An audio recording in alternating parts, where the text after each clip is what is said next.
Okay, I'm back. Project Super Sport. Starting off with the timing cover, something we've been hung up on for a while. I'm going to be cleaning this.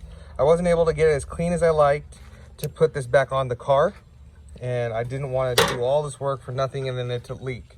So I'm going to be cleaning this off with the little cleaning brush here, wheel. I'll be popping the front main seal in, and then I'm going to do the same thing to the engine block itself, and then I'm going to do the same thing again to the oil pan, and then also the oil pan where it sits to. So when they get all sealed up, we're going to have a good clean fitment and give us the least amount of chance for any kind of leaks.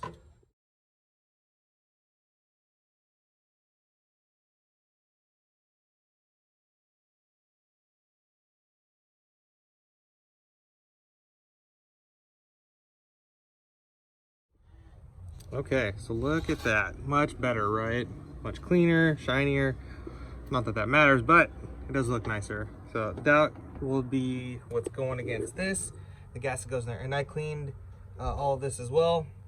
The old gasket, and I also did right here, these are the water, the coolant jackets, or whatever you want, passages for where the water pump mounts up after we put the timing cover on. So a lot better. Be doing this to that oil pan down there. And then hopefully I can button these all up before I call it a day. So again, I want to do it like a before and after. This is obviously after. This is the before, residue from the old gasket, and then nice and clean. So when we go back on, it's giving us less chance of a leak. So I'm gonna clean this side up with the oil pan. I'm gonna drain this out, brake clean it, so that I can get all this other crap out of here. I shouldn't be in here. And again, I'm hopefully going back together for the last time on this oil pan. Still a lot of work because I got to do this, the front cover, the rear main seal, and then I got to put the oil pump back in there as well. So quite a few things to do left. What we're looking at now is the rear main seal. You can see this greasy, wet spot right here. This is where it was leaking from.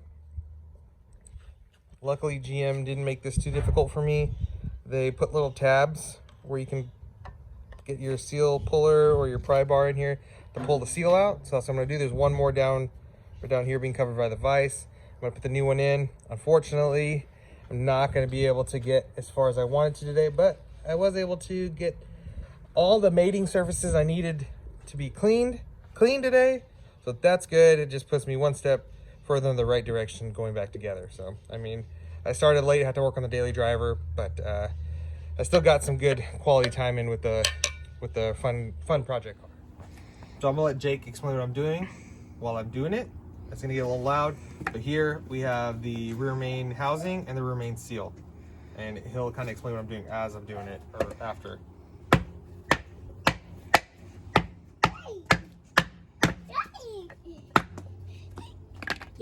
Big truck kind.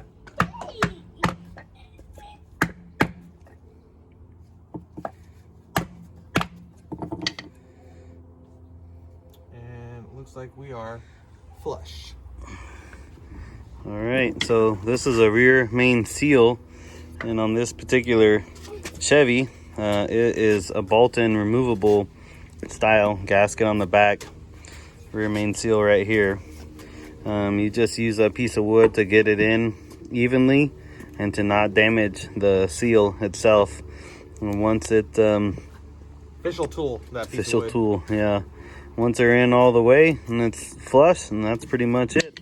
There's a plastic sleeve installer tool to get it over to get the lip over the shaft.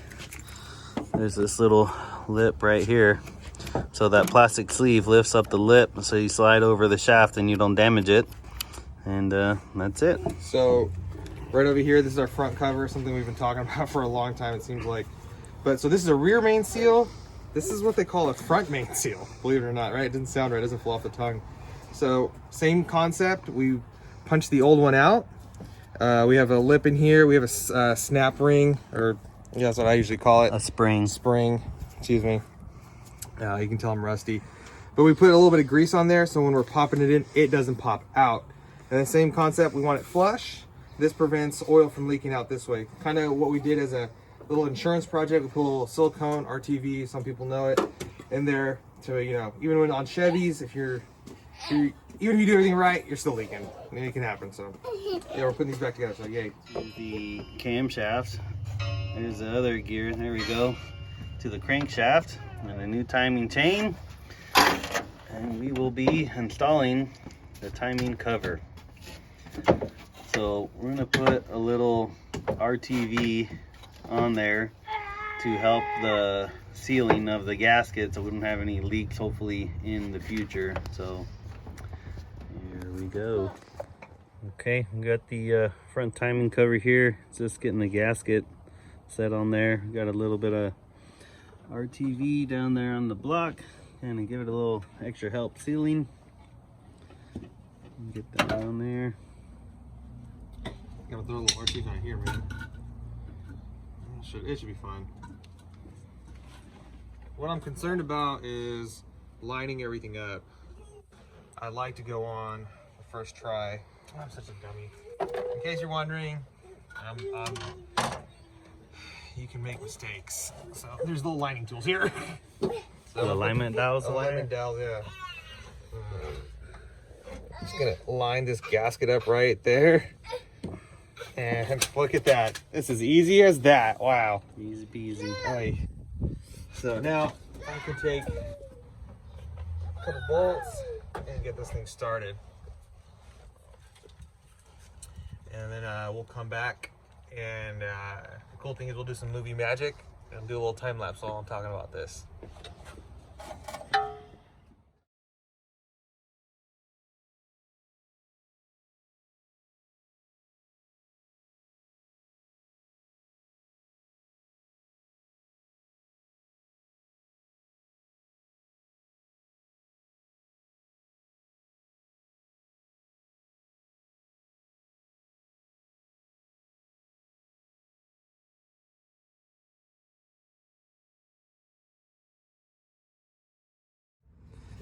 Okay, we got our gasket here that goes onto our rear main seal housing.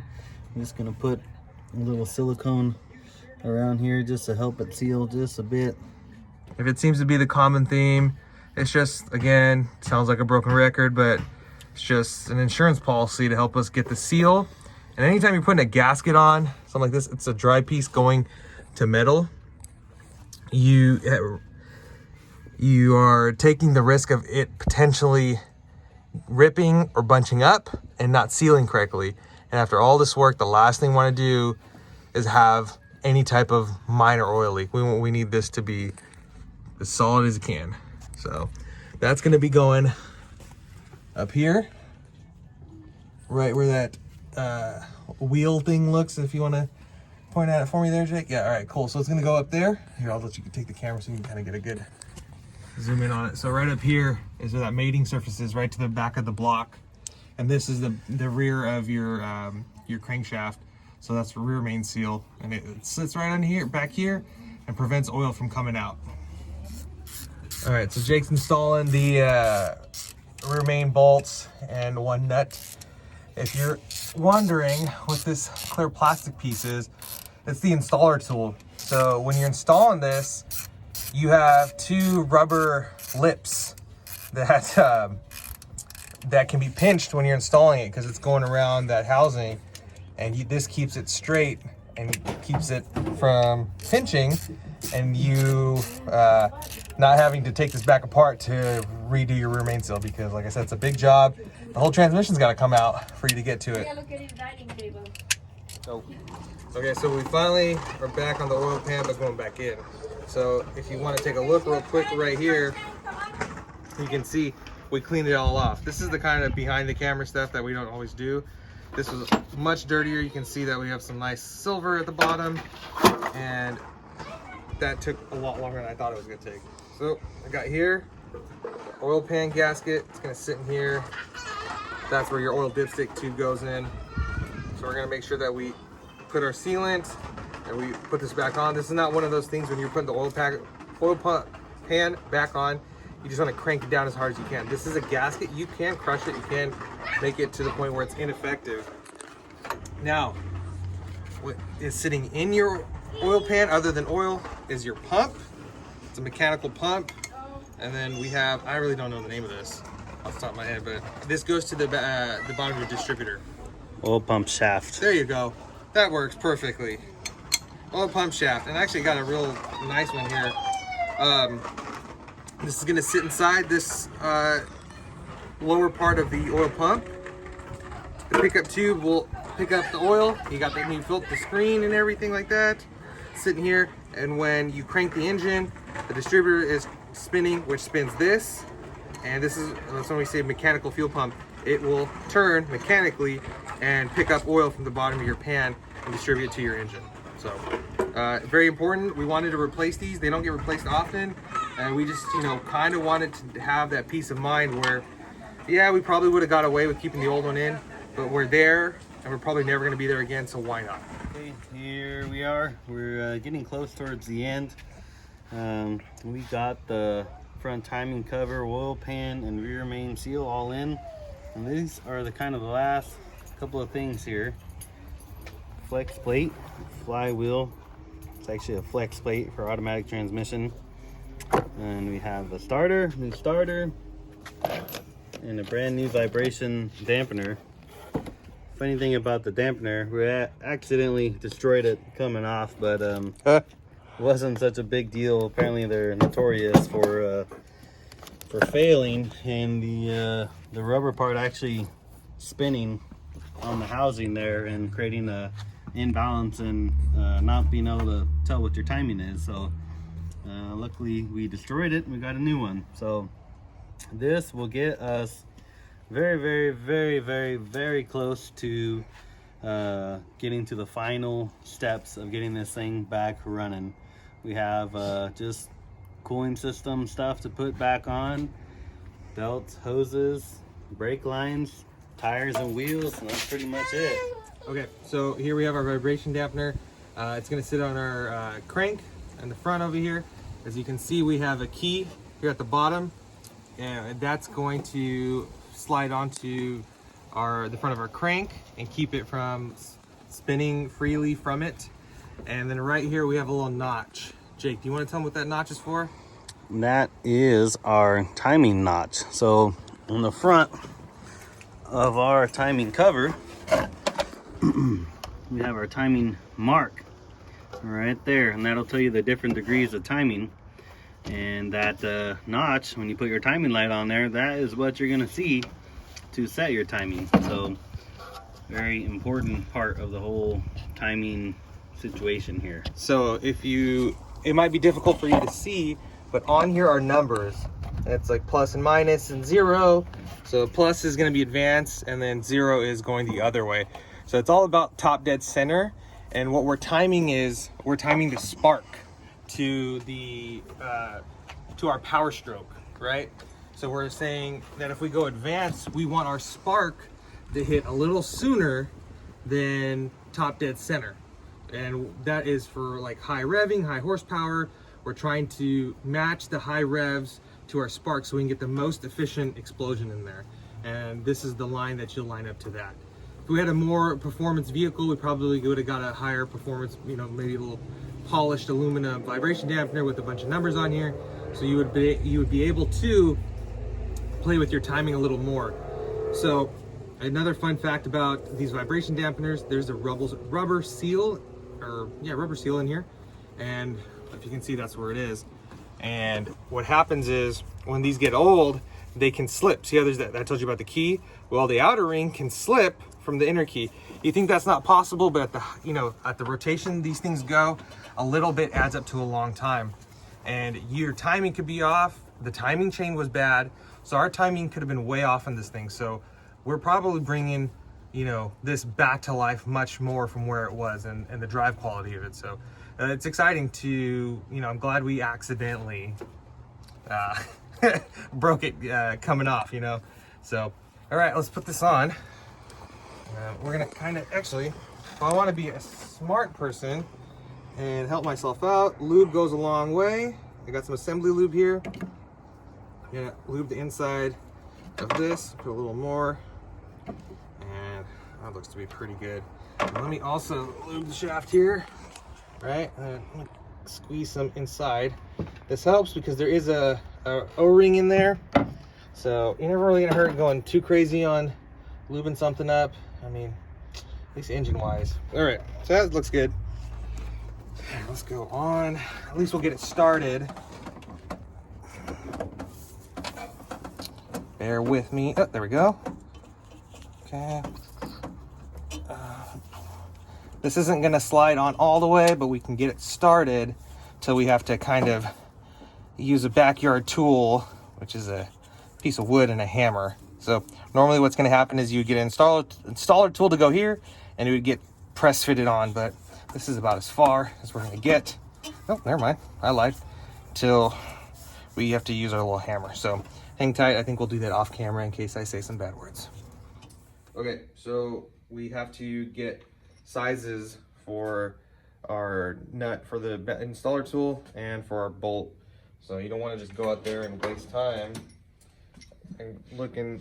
That's obviously too small. It's 1 inch. I mean, it's big, but we're gonna have to use my crescent wrench when I can. I try to avoid, but and come over to your big socket set if you ever need to find out sizes. And if I know correctly, yep, it's a 32 millimeter. Not many people at home usually just have one of these sitting around. So I know the size of this. Now we need to get the size of this. So let's go back in here and kind of play with our sizes. That's a 12. It's bigger than 12. Let's try 13. 13, probably standard because 14s usually aren't used too much. Let's try 5/8. Nope. How about 9/16? Yep. See, standard. Usually if it's not a 12 or a 13, 14s aren't common, so it's usually standard. So, all right, now that we're set up, we're gonna be going over there to install this. Okay, so I test fit this already in here, so which is good that it fits. So we're going to put our installer kit together. Something's like flying above my head right here. So this bolt goes into here and this screws onto that. So let me get that going. All right. And then you'll feel this get pulled in, which is good. It's what you want. And this will come over here. So first thing I want to do is screw this in to the crankshaft.